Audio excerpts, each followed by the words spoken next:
नमस्कार साथियों, अगर आप भी स्कूल व्याख्याता की तैयारी कर रहे हैं और हिंदी साहित्य आपका विषय है तो आप मेरे साथ तैयारी कर सकते हैं। आज हम आचार्य रामचंद्र शुक्ल जी के बारे में जानकारी प्राप्त करेंगे, जिन्होंने हिंदी साहित्य का इतिहास लिखा। तो उनका संक्षिप्त परिचय इस प्रकार है। उनका जो जन्म है वो सन 1884 में हुआ था और उनकी जो मृत्यु है 1941 में हुई थी। जन्म स्थान बस्ती जिले के अगोना गांव में उत्तर प्रदेश में हुआ था। विधिवत शिक्षा इंटर तक हुई और रामचंद्र शुक्ल जी संस्कृत, हिंदी, अंग्रेजी का विशद ज्ञान स्वाध्याय के बल पर प्राप्त कर चुके हैं। शुक्ल जी के पिता मिर्ज़ापुर में कानूनगो थे। शुक्ल जी के पिता ने शुक्ल जी पर उर्दू और अंग्रेजी पढ़ने पर जोर दिया, पर वे आंख बचाकर हिंदी पढ़ते थे। शुक्ल जी गणित में कमज़ोर थे। शुक्ल जी ने मिर्ज़ापुर के पंडित केदारनाथ पाठक और बद्री नारायण चौधरी प्रेमगन के संपर्क में आकर अध्यवसाय पर बल दिया।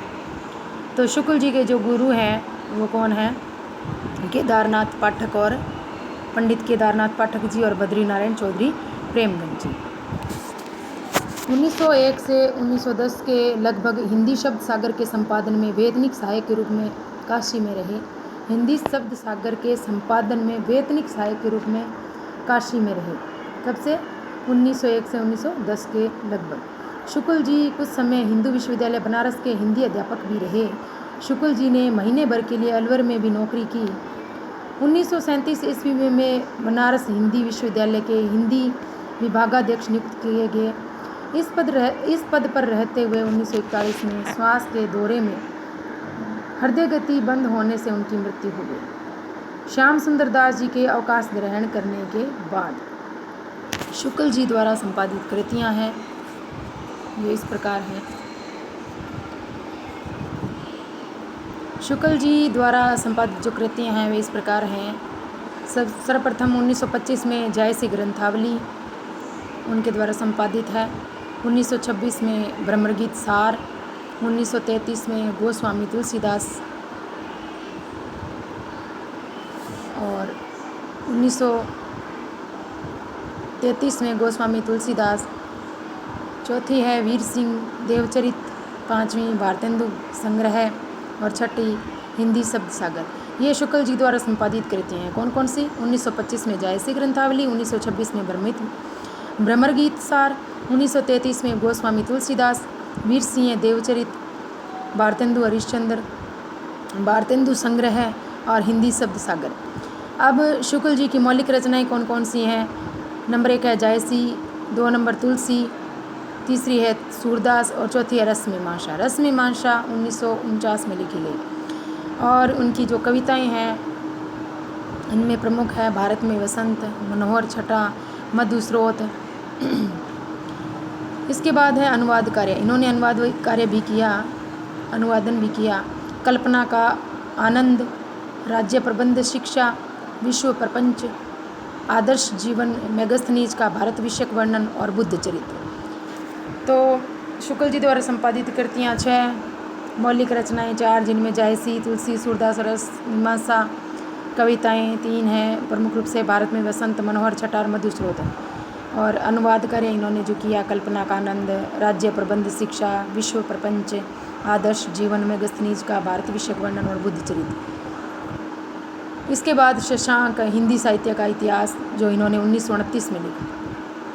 अनुवाद कार्य जो इन्होंने किया 6, तो ये हो गई बुद्ध चरित्र तक। और 7वीं है शशांक, हिंदी साहित्य का इतिहास, जो इन्होंने 1929 में लिखा, जो इनकी बहुत ही महत्वपूर्ण कृति है, जिसे हम बहुत ही रुचि से और बहुत ही महत्वपूर्ण समझकर पढ़ते हैं। फारस का प्राचीन इतिहास। इसके बाद इन्होंने जो निबंध संग्रह लिखे इनमें है 1929 में इन्होंने काव्य में रहस्यवाद लिखा, 1930 में विचार विधि, 1949 में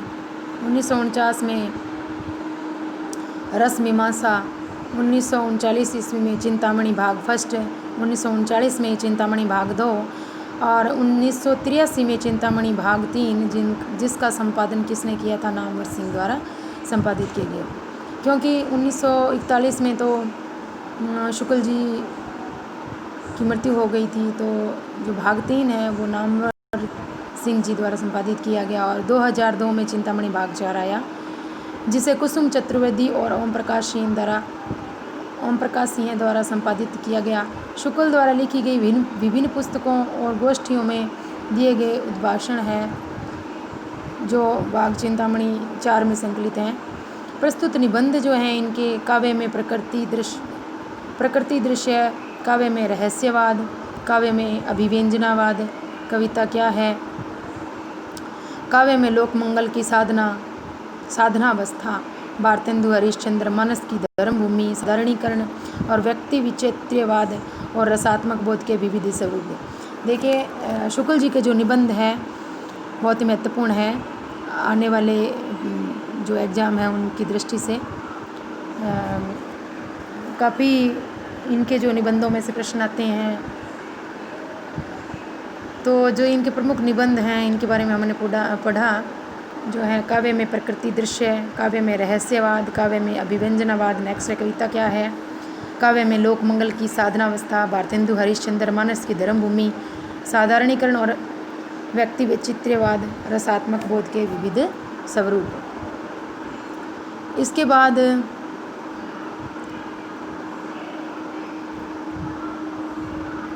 इनके जो प्रमुख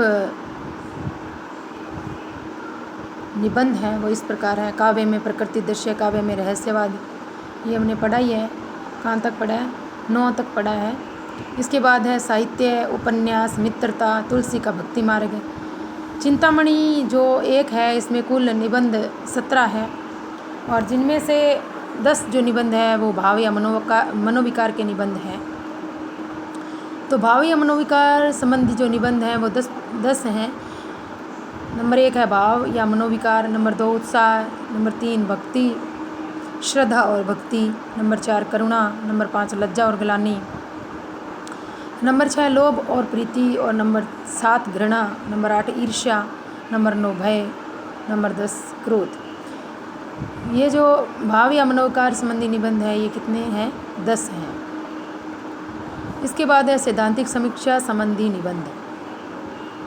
सैद्धांतिक समीक्षा से संबंधित जो निबंध है वो 4 हैं। कविता क्या है, काव्य में लोकमंगल की साधनावस्था, साधारणीकरण और व्यक्ति विचित्र्यवाद, रसात्मक बोध के विविध स्वरूप। सैद्धांतिक समीक्षा के जो निबंध हैं वो कौन कौन से हैं?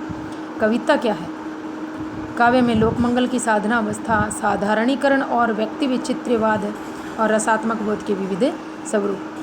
बाद में है व्यवहारिक समीक्षा। इसमें नंबर 1 है भारतेंदु हरिश्चंद्र, नंबर 2 तुलसी का भक्ति मार्ग और नंबर 3 भारत की धर्मभूमि। तत्पश्चात है चिंतामणि 2 है। इसमें तीनों समीक्षात्मक निबंध है।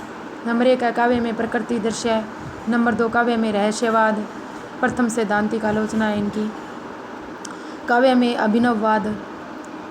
तत्पश्चात जो शुक्ल जी हैं इन्होंने काशी नागरी प्रचारणी सभा का 10 वर्षों तक संपादन किया। शुक्ल जी ने ब्रज भाषा और खड़ी बोली में फुटकर कविताएं लिखी। इन्होंने बुद्ध चरित एडविन अर्नाल्ड के लाइट ऑफ एशिया का ब्रज भाषा में पद्यानुवाद किया। किसमें किया? बुद्ध चरित का पद्यानुवाद किया। किसकी कृति थी? एडविन अर्नाल्ड की लाइट ऑफ एशिया। किस भाषा में? ब्रज भाषा में। कल्पना का आनंद प्लेजर्स ऑफ इमेजिनेशन का अनुवाद है। प्लेजर्स ऑफ इमेजिनेशंस का अनुवाद कल्पना का आनंद नाम से किया। राखलदास बंदोपाध्याय के उपन्यास शशांक का भी इन्होंने अनुवाद किया। रस मीमांसा, शुक्ल जी ने सैद्धांतिक समीक्षा पर जो कुछ भी लिखा वो उनकी मृत्यु पश्चात संग्रहित कर रस मीमांसा नामक पुस्तक से प्रकाशित करवाया गया। जो रस मीमांसा है यह जो है शुक्ल जी की कृति है। इससे शुक्ल जी की मृत्यु के उपरांत सैद्धांतिक समीक्षा पर जो कुछ भी शुक्ल जी ने लिखा उनकी मृत्यु पश्चात संग्रहित कर रस मीमांसा नामक पुस्तक से संग्रहित में प्रकाशित करवाया गया। नेक्स्ट है विश्व प्रपंच, दर्शन पर लिखित पुस्तक जो रिडल ऑफ द यूनिवर्स का अनुवाद है। विश्व प्रपंच जो इनकी पुस्तक है वो रिडल ऑफ द यूनिवर्स का अनुवाद है। नलिन विलोचन शर्मा साहित्य का इतिहास दर्शन में कहा कि शुक्ल जी से बड़ा समीक्षक संभवतः उस युग में किसी भी भारतीय भाषा में नहीं था। किन्होंने कहा था? नलिन विलोचन शर्मा, जिन्होंने हिंदी साहित्य का इतिहास दर्शन से लिखा। शशांक मूल बंगला में दुखांतक है, पर इन्होंने इसे सुखांतक बनाया। किन्होंने? शुक्ल जी ने। शशांक किसकी थी? राखलदास बंदोपाध्याय का उपन्यास था, जिसे शुक्ल जी ने सुखांतक बनाया। मूल रूप से शशांक मूल बंगला भाषा में दुखांतक है, पर शुक्ल जी ने इसे सुखांतक बनाया। शुक्ल जी ने साधारणीकरण के संबंध में लिखा है कि आलंबन तत्व धर्म का साधारणीकरण है, कि आलंबन तत्व जो है धर्म का साधारणीकरण है। किसने कहा? शुक्ल जी ने। अनुभूति प्रसूत भावुकता उन्हें स्वीकार्य थी, कल्पना प्रसूत नहीं। शुक्ल जी ने काव्य की कर्म योग एवं ज्ञान योग के समक्ष रखते हुए भावयोग कहा, जो मनुष्य के हृदय को मुक्तावस्था में पहुंचाता है। दोबारा देखते हैं कि शुक्ल जी ने काव्य की कर्म योग एवं ज्ञान योग के समकक्ष रखते हुए काव्य को कर्मयोग और ज्ञान योग के समकक्ष रखते हुए भावयोग कहा, जो मनुष्य के हृदय को मुक्तावस्था में पहुंचाता है।